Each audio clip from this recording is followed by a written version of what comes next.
வணக்கம் நண்பர்களே. சினிமா மொழியில் இப்போ நம்ம என்ன பார்க்க போகிறோம் அப்படின்னு பார்த்தீங்கன்னா, நடிகர் குரு சோமசுந்தரம் முதன்மை கதாபாத்திரத்தை நடத்தி இன்று திரையரங்கில் வெளியாக இருக்கும் படம் பாட்டல் ராதா. இந்த படம் எப்படி இருக்குது அப்படிங்கிறதான் பார்க்க போகிறோம். வாங்க.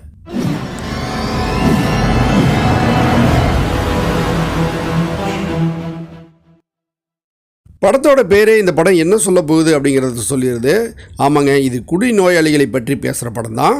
நாயகன் குரு சோமசுந்தரம் கட்டுமான தொழிலாளி, மனைவி, 2 குழந்தைகள் கொண்ட அழகான குடும்பம்.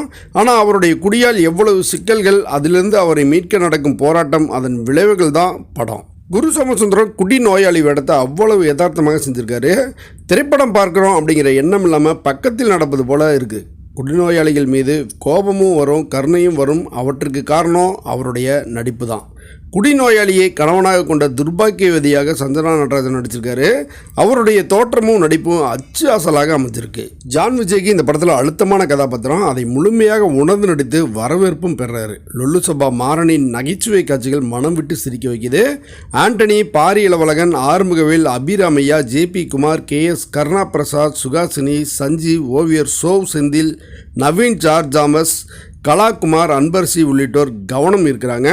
ஒளிப்பதிவர் ரூபேஸ் ஜார்ஜி நிஜ உலகை காண்பித்து காட்சிகளில் ஒன்ற வைக்கிறார். சாண்ட்ரோல்டன் இசையில் யோ பாட்டில் உள்ளிட்ட பாடல்கள் கதையின் தன்மையை உணர்த்தி செல்லும் வகையில் அமைஞ்சிருக்கு.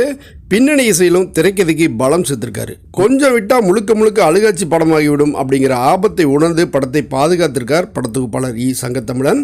குடிநோயாளிகளை மீட்டெடுக்கும் மையத்தின் மீது பயத்தை உருவாக்கும் வண்ணம் காட்சிகள் வைத்திருப்பது உள்ளிட்ட சில குறைகள் படத்தில் இருக்கு. இந்த சமுதாயம் நாள்தோறும் மதுவால் எப்படி சீரழிந்து கொண்டிருக்கு என்பதை மட்டும் சொல்வதோடு நில்லாமல் அதிலிருந்து மீளவும் வழி சொல்லும் படத்தை கொடுத்திருக்கிறார் இயக்குனர் தினகரன் சிவலிங்கம். மற்றும் ஒரு நிகழ்வில் சந்திப்போம். நன்றி.